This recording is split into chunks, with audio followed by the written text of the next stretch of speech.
Let us for some time focus our mind on the Divine Being enshrined in our heart, and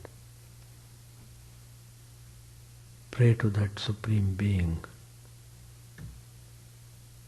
for the peace and happiness of the whole humanity. Om Shanti Shanti Shanti Hari Om Tat Sat. Om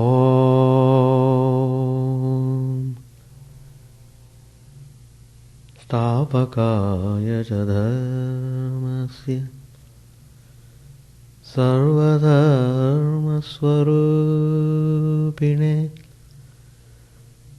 Stapakaya Dharmasya Sarvadharma Swarupine Avatara Varishtaya Ramakrishna Te Namah.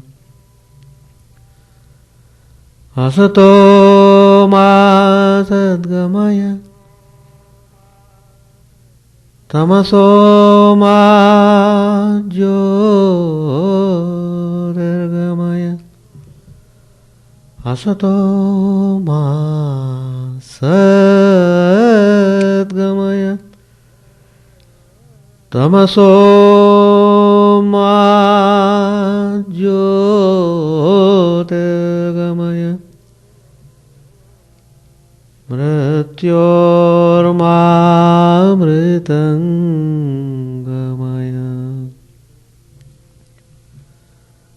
Om Shanti Shanti Shanti. Let us bow down to Sri Ramakrishna, the embodiment of all religions, the Supreme God Incarnate. Let us pray to Him to lead us from unreal to the real, to lead us from the darkness of ignorance to the light of knowledge, to lead us from death to immortality. We have been discussing Sri Ramakrishna's teachings. He has said, discover your true self, you will achieve everything. But one has to do some practice in order to discover one's true self. And we have been talking about meditation and work.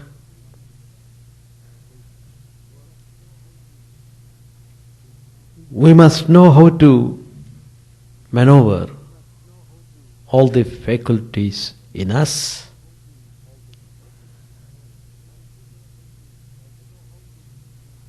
If you know how to manipulate your faculties,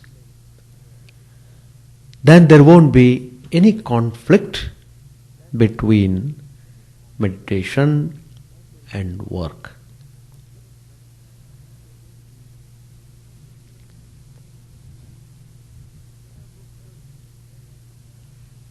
We have discussed what is very important in our spiritual pursuit is meditative awareness. This topic we have been discussing since 2 classes. We have discussed many points.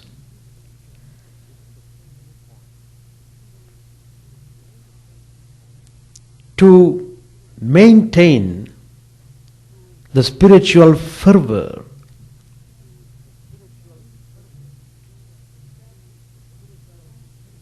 to establish oneself in meditative awareness, you have to have very strong spiritual aspiration.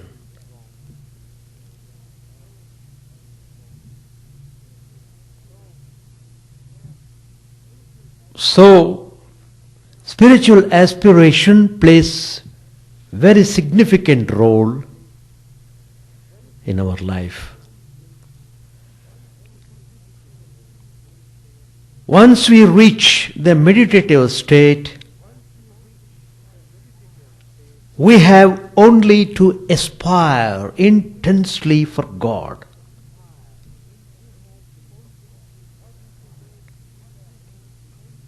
What is the way to do that?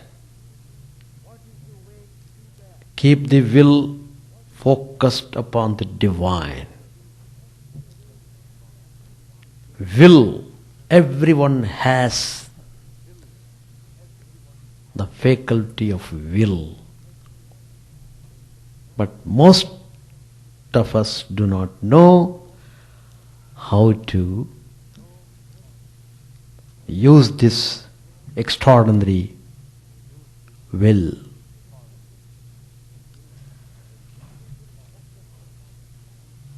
Keep the will focused upon the divine.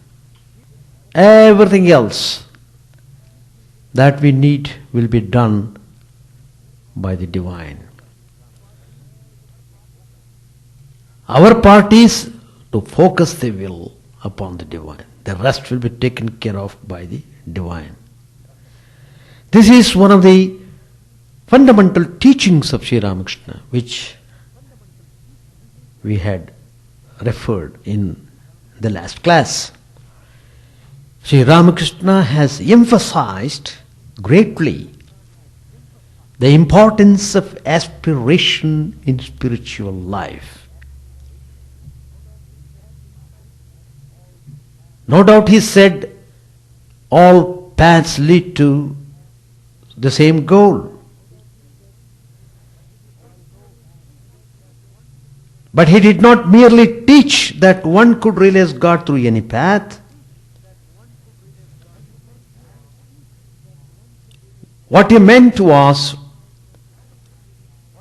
he qualified this teaching with a class. One could realize God through any path, provided one had intense yearning for God. He once told a group of devotees, restlessness is the whole thing, whatever path you follow. Whether you are a Hindu, whether you are a Christian, whether you are a Mohammedan, whether you are this, whether you are that, that's immaterial. What is very important, very significant is that you should have vyakulata, intense restlessness, intense desire to see God. That's very important. That's what Sri Ramakrishna has stressed. He even further said, it doesn't matter if you take even a wrong path. Only you must be restless for God. God Himself will put you on the right path. So God being the Supreme Self, His presence is felt in the center of one's inner self. So, aspiration for God is only an expansion of the aspiration for one's own true self. It is called Atma Kama. So directing the will towards God really means directing it towards one's own self, reversing the focus of the will upon its source, which is the inner self. This can't be done, however, all on a sudden. The will has to be detached progressively from its former moorings, and it has to be directed towards the inner self by stages. So the disciplines of Karma Yoga and meditation are mainly intended to fulfill these two functions respectively. So far we had discussed these points in the last class. Today I am going to discuss what are the stages in the operation of the will. It is very important to know that. Know the technique of handling yourself properly, then everything you will get. Knowing the technique is very essential. Behind every action, whatever you do, there are three kinds of sankalpa. They are one, karma phala sankalpa, meaning attachment of the will to the fruit of action. The second one, karma sankalpa, attachment of the will to action. Thirdly, kartavya sankalpa, attachment of the will to egoism. So what is the meaning of progressing yourself in Karma Yoga? It consists in giving up these three sankalpas, one after the other, which means detachment of the will in three stages. In the same way, meditation, according to Patanjali's scheme, passes through three similar stages. But unlike the case in Karma Yoga, the main effort in meditation is the focusing of the will. In the first stage, the will is focused upon the object, external or internal. This stage is called grahya sampatti. In the next stage, the will is concentrated on the meditative process, that is, on the mind stuff itself, without allowing to assume the form of an object. This formless meditation is called grahana sampatti. These are all very nicely described in Patanjali's Yoga Sutras. I am just giving you only points. In the third stage, known as grahitra sampatti, the will is focused on the inner self itself.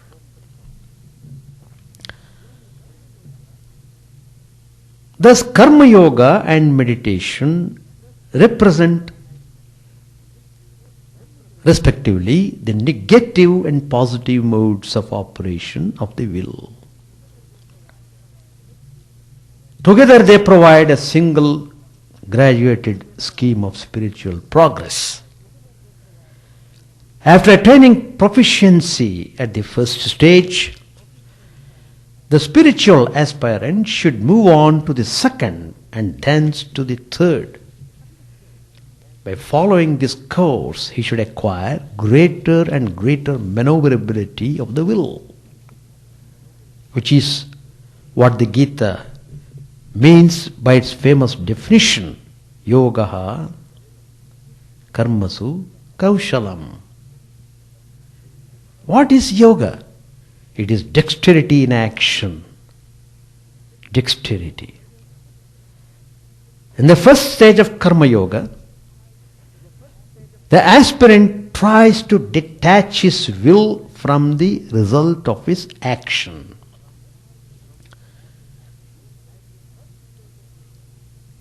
And in the first stage of meditation, he tries to fix the will on an object. The will is not really free at this stage. It's only at the second stage, when it is being detached from work and is being fixed on the meditative process itself, that the will begins to be really free. At this stage, it becomes possible for us to attend to the duties of life, maintaining the meditative awareness constantly. As long as there is clinging to the fruit of action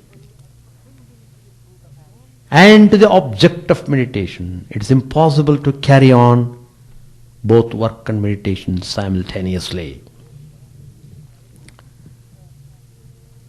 The acquisition of a pure, free and supple will, supported by an awakened luminous self remaining as a witness, that is what Lord Krishna calls it Buddhi Yoga. It becomes natural and spontaneous when Buddhi or spiritual heart awakens. It may be acquired through one's own self-effort. But Sri Krishna promises that God Himself gives this Buddhi Yoga to whom? To those who constantly think of Him and serve Him with love. Tesham sarada yuktanam bhajatam pritipurvakam dadami buddhi yogam tam yena mam upayanti te. That is the verse, Sanskrit verse. So Buddhi Yoga is a unified discipline in which there is no distinction between work and meditation. It was through Buddhi Yoga that the 17th century French mystic, Brother Lawrence, was able to practice the presence of God at all times, in all places. Those who have read his life will remember that it took him 40 years to attain to this state. There are 5 stages, 5 types of meditative awareness. 5 types of meditative awareness which we should know. When the meditative state of awareness becomes habitual, we make 2 important discoveries. One is that this state can be maintained under a variety of circumstances in everyday life, and so it is no longer necessary to set apart long hours to solitary contemplation. Secondly, maintaining meditative awareness constantly is much more difficult than sitting in meditation with closed eyes. But it transforms inner consciousness far more rapidly than the latter does. As a matter of fact, it represents a more advanced state. There comes a time in the life of every spiritual aspirant when he feels the need to enlarge the area of his awareness. He no longer feels satisfied with 2 or 3 hours of solitary meditation, but tries to extend meditative awareness to all situations of life at all times. There are 5 aspects of life which need special attention. One is the body, second the mind, third the world, fourth the work, and lastly the self. These 5 provide important means of enlarging our awareness. We shall go one by one. What is the awareness of the body? The simplest form of empirical awareness is the awareness of one's own body.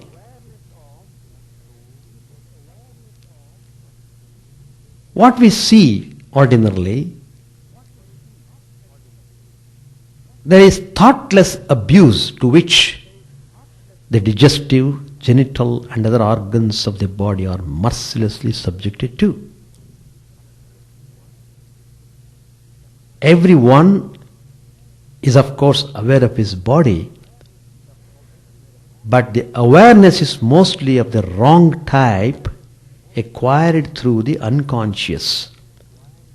Many of the human illnesses, aggravation of the sex instinct and similar problems, they are all caused by the wrong type of body awareness. What is the right type of body awareness? Meditative awareness. The first step in the cultivation of meditative awareness of the body is to understand the language of the body. Yes, the body too has its own language and communicates with the world around it through it. By understanding this language, we can understand the needs and defects of the different organs and systems. The second step is to allow the body to function in its natural way by avoiding overindulgence, use of too much drugs and artificial stimulation, and by leading a regulated life. The next step is to extend awareness into the different parts and systems of the body.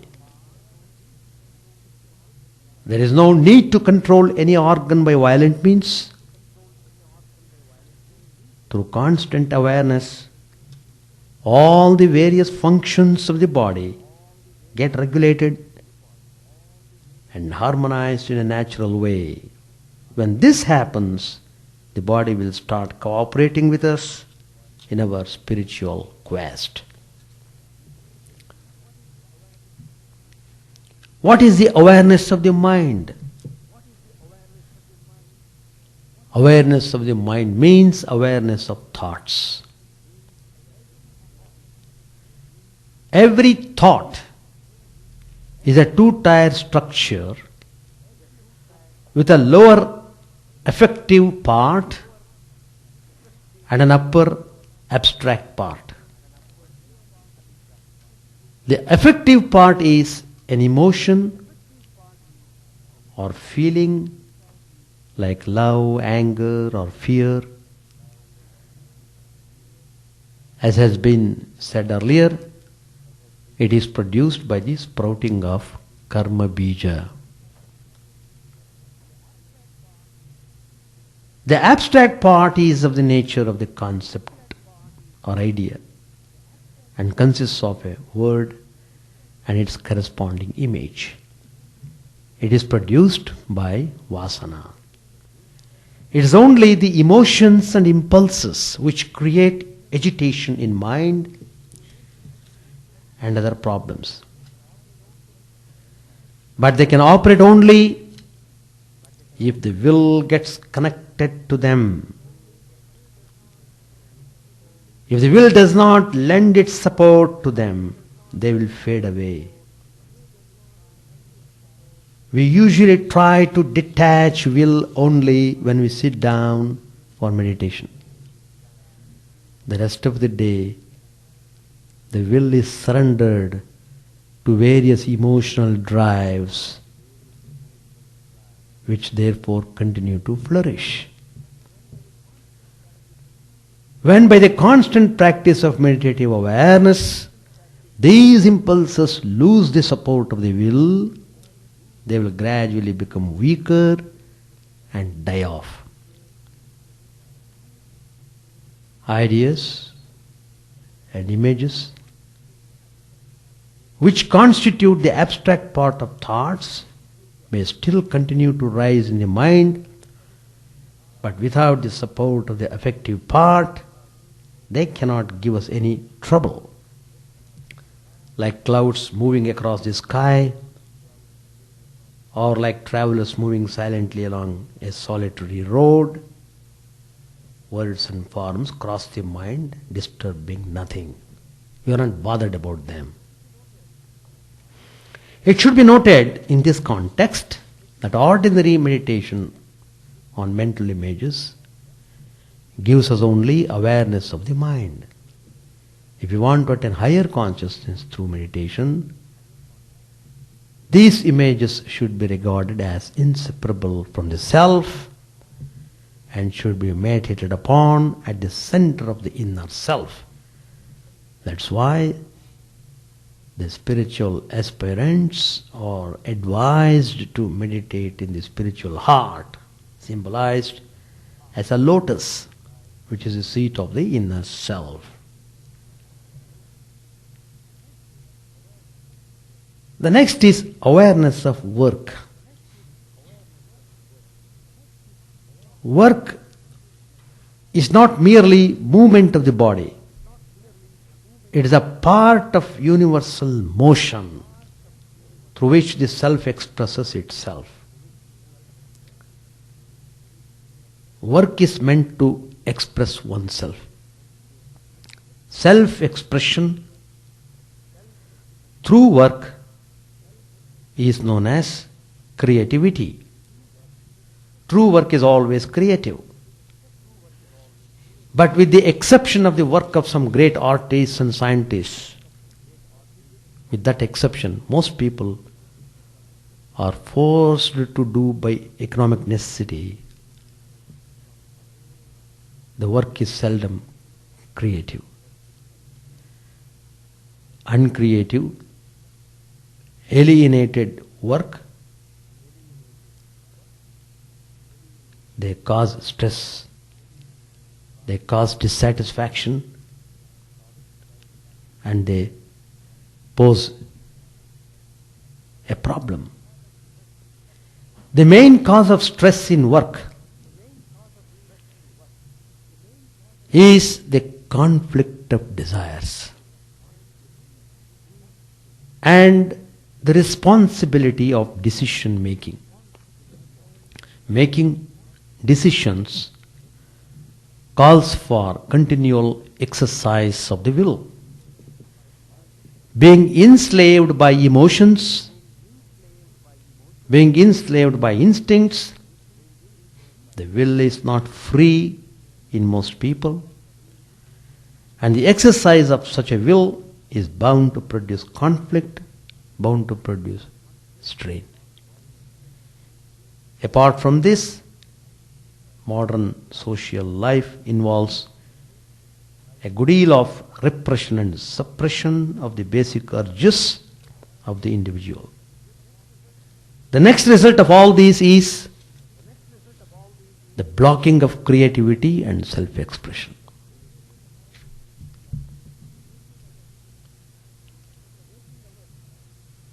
The waking hours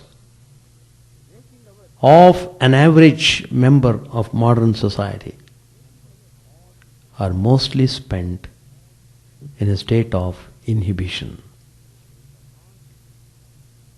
The constant practice of meditative awareness removes the inhibitions and it frees the will. When the obstacles to creativity are removed, every work becomes a creative act. This means more channels for self-expression. The more the self expresses itself, the more it expands and the larger becomes its field of awareness. Every work will then become a spiritual process, and the difference between work and meditation will disappear. So, we must focus our attention upon freeing the will and focusing it on the inner self. To the extent you free the will from external things, to that extent you feel great peace and great joy. We shall continue the topic in the next class. Some more points I have to talk about. Page 528. Sri Ramakrishna became conscious of the outer world and began to converse with Narendra, Bhavanath and the other devotees. They were talking about the sadhaka. Bhavanath said smilingly, "What kind of man is he?" Sri Ramakrishna said, "He is a tamasic devotee." Bhavanath said, "He can certainly recite Sanskrit verses." Master said, "Once I said to a man about a sadhu, he is a rajasic sadhu, why should one give him food and other presents?" At this, another sadhu taught me a lesson by saying to me, "Don't say that.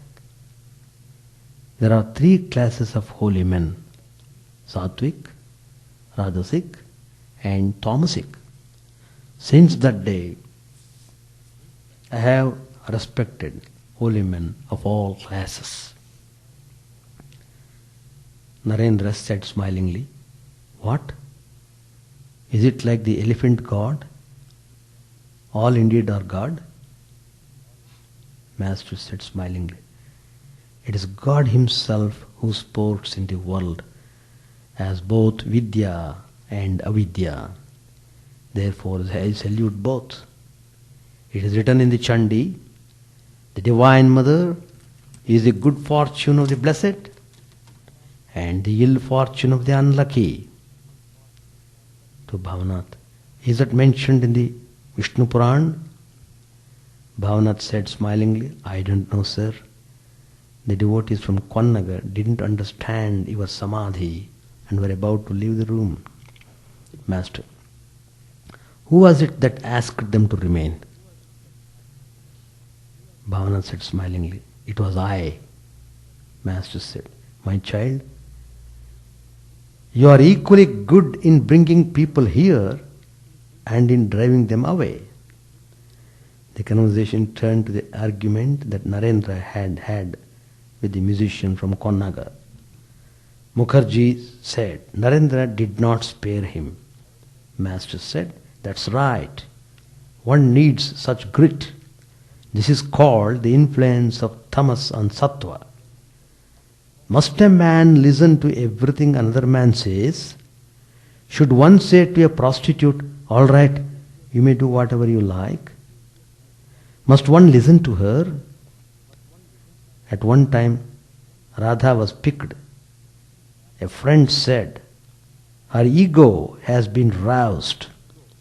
Brinde, another friend, said, who is this ego? Whose is this ego? Her ego belongs to Krishna alone. She is proud in the pride of Krishna. The conversation turned to the glory of God's name. Bhavanath said, I feel such relief while chanting the name of Hari. Master said, he who relieves us of sin is Hari. He relieves us of our three afflictions in the world. Chaitanya preached the glory of Hari's name, so it must be good. You see, he was such a great scholar and an incarnation too. Since he preached that name, it must be good. Smiling, he said, once some peasants were invited to a feast. They were asked if they would eat a preparation of hog plum. They answered, you may give it to us if the gentlemen have eaten it. If they enjoyed it, then it must be good. All laugh. To the Mukherjee brothers, Sri Ramakrishna said, I should like to visit Shivanath. I won't have to hire a carriage if you take me in yours. Mukherjee said, all right, sir, we shall set a day. Master said to the devotees, do you think the Brahmos will like me? They criticize those who believe in God with form. Mahendra Mukherjee wanted to go on a pilgrimage. He told Sri Ramakrishna so. Master said smilingly, how is that? Do you want to go when the sprout of divine love has hardly come up? First comes the sprout, then the tree, then the fruit. We are so happy to have you here to talk to. It was about 5 o'clock in the afternoon. Sri Ramakrishna left his room. The devotees were walking in the garden. Many of them were about to leave. The master was conversing with Hazra on the north veranda. They were talking of Narendra's frequent visits to Ananda, the eldest son of the Guhas. Hazra said, I hear that Ananda is now practicing austerity. He lives on very little food and eats rice once every 4 days. Master said, is that so? Who knows? One may realize God even by means of a religious garb. Hazra said, Narendra sang the agony. Master said eagerly, how did he sing it? Kishori stood close by. The master said to him, are you well? A little later, the master was standing on the west porch. Since it was autumn, he had put on a flannel shirt dyed with ochre. He asked Narendra, is it true that you sang the Agamani? Accompanied by Narendra and M, Sri Ramakrishna walked to the embankment of the Ganges. Narendra sang the Agamani. Tell me, my Uma, how have you fared alone in the stranger's house? People speak so much ill of us. Alas, I die of shame. My son-in-law smears his body with ashes from the funeral pyre and roams about in great delight. You too, along with him, cover with ash your golden skin. He begs the food that he eats. How can I bear it, being your mother? This time, when he returns to claim you, I shall say to him, my daughter Uma is not at home. We shall stop here. So once you develop meditative awareness, then there won't be any conflict between work and meditation. Meditative awareness is very important. That is possible only when you have strong spiritual aspiration. Spiritual aspiration is always to be thought of intensely. The secret of success is spiritual aspiration. That leads you towards God. The more you become meditative, aware, the more you become free from the problems that bother you. Think of the divine idea and maintain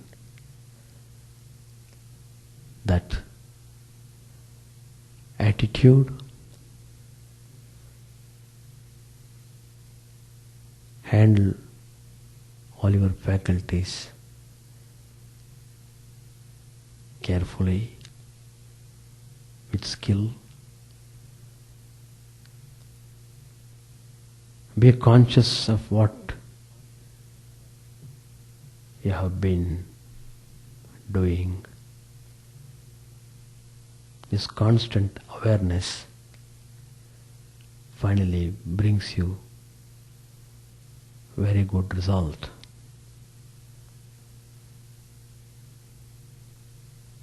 That's the conclusion. Any questions? Karma phala, karma sankalpa. Karma phala means the fruit of action, and the other one is karma sankalpa, kartavya sankalpa. So what happens when our mind is attached to the fruits of action? That way your will is not set free. You will not be able to carry on the work with maximum efficiency if your mind is constantly thinking of the result. For example, if you are, how much time it takes. That means your mind is constantly bothering about the result. That botheration is there because your mind is inclining towards the result. On the other hand, take care of the plant, water it nicely, be happy that the plant is living quite well, healthy and good. That way, feel more and more joy. Every day you see the plant, every day you feel more joy. Oh, it's growing nicely. It's going wonderfully well. It is giving joy, it is giving peace.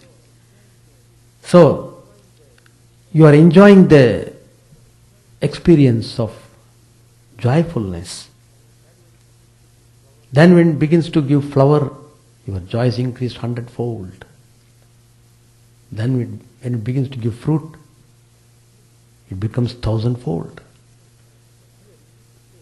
But here in this stage you are not bothered because you are not every day being agitated by the result, by the final fruit of the action, but you are enjoying the every stage of the action what you have been doing, do it properly, nicely, so the plant is free from weeds and bugs, etc. That's the meaning of telling, do the work properly, efficiently, with concentration and dedication. That's the point. Karma sankalpa means attachment of the will to action. Generally what happens, we are prompted by certain actions because we want to do them, we like it. So the question of likes and dislikes came in the forefront. We are doing certain action because you are attached to that. The action is being done on account of the attachment. Attachment always brings stress. For example,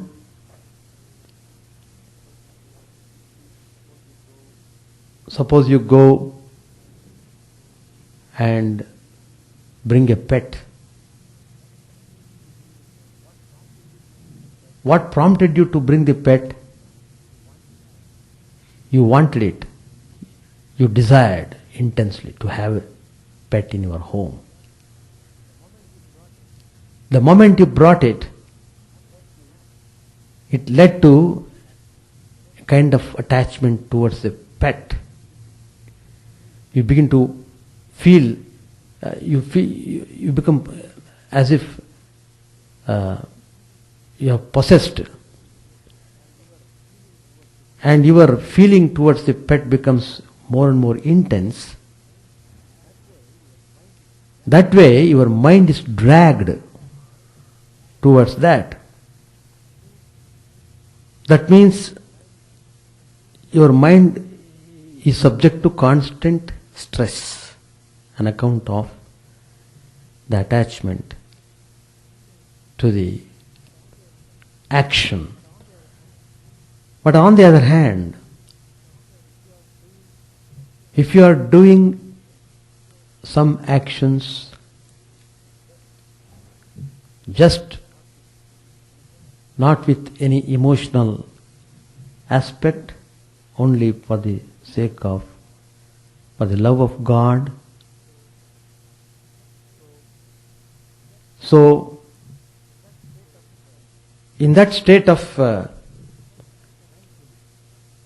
tranquility, you will be able to do work more nicely, and that strengthens your will also.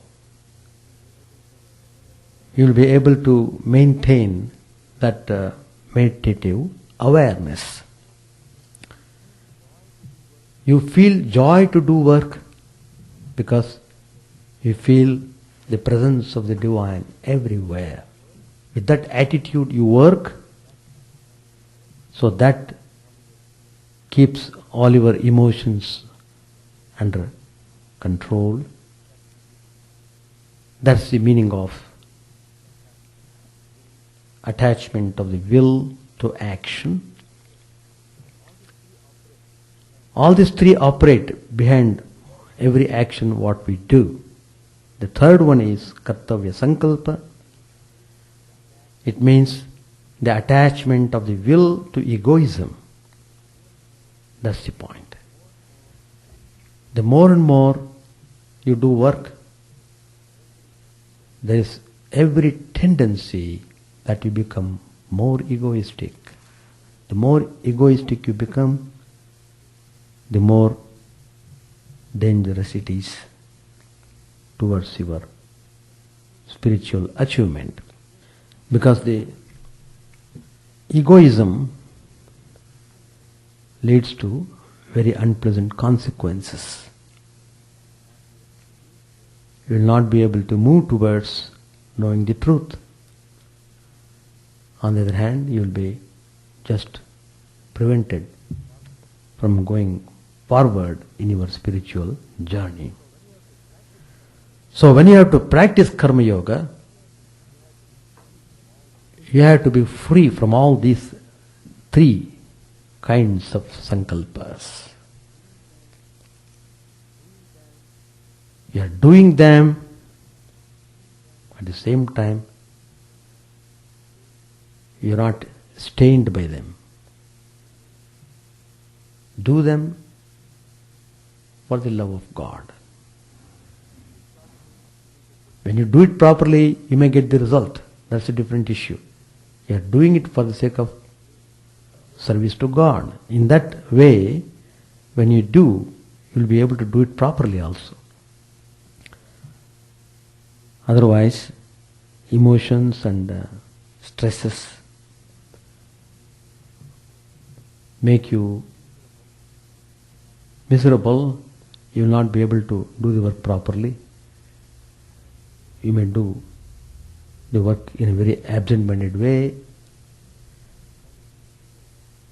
Then when you do your work in an absent-minded way, that very moment it loses the yoga aspect. It becomes mere work, not karma yoga, but only karma. That means if you do only karma, it is followed by stress and strain.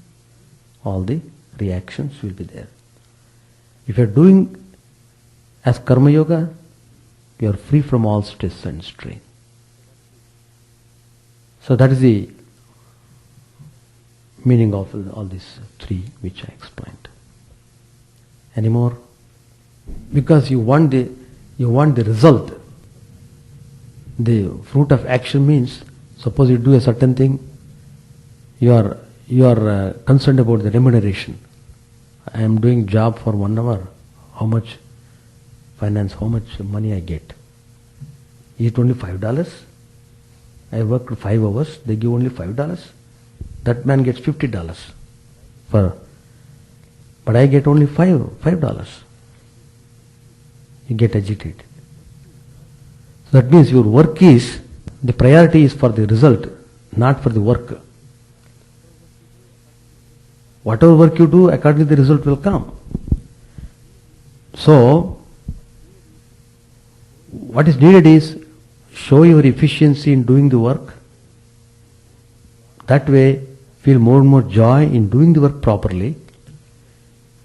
Then you will be raising yourself, your standard of work also. You will be raising and you become more efficient in your doing the work and do it nicely. Then people like you more, they give you more responsible job and you will get responsible benefit also along with that. But simply craving for the benefits than actually performing the work properly, that's bad. That's the meaning of that karma phala. We shall stop. Chant the name of the Lord and His glory unceasingly, that the mirror of the heart may be wiped clean and quenched that mighty forest fire, worldly lust, raging furiously within. O name, stream down in moonlight on the lotus heart, opening its cup to knowledge of thyself. O self, down deep in the waves of His bliss, tasting His nectar at every step, bathing in His name, that bath for weary souls.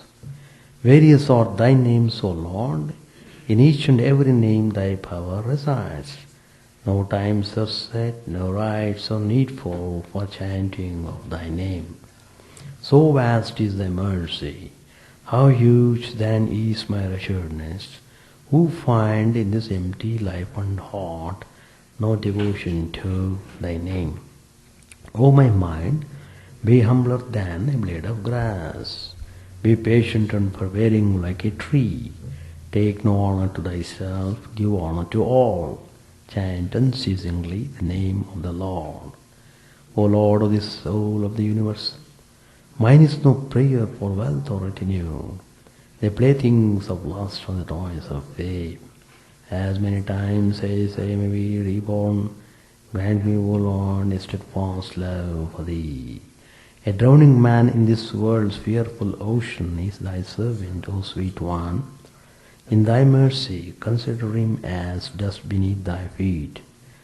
Oh, how I long for the day when an instant's separation from thee, O Lord, will be as 1,000 years, when my heart burns away with its desire, and the world without thee is a heartless void.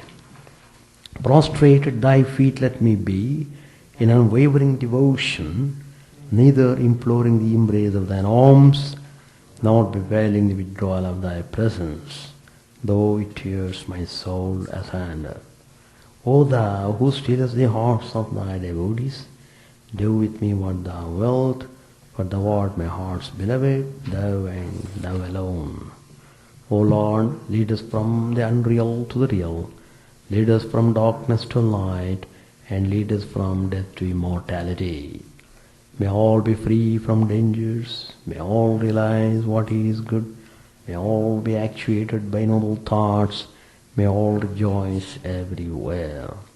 May all be happy, may all be free from disease, may all realize what is good, may none be subject to misery.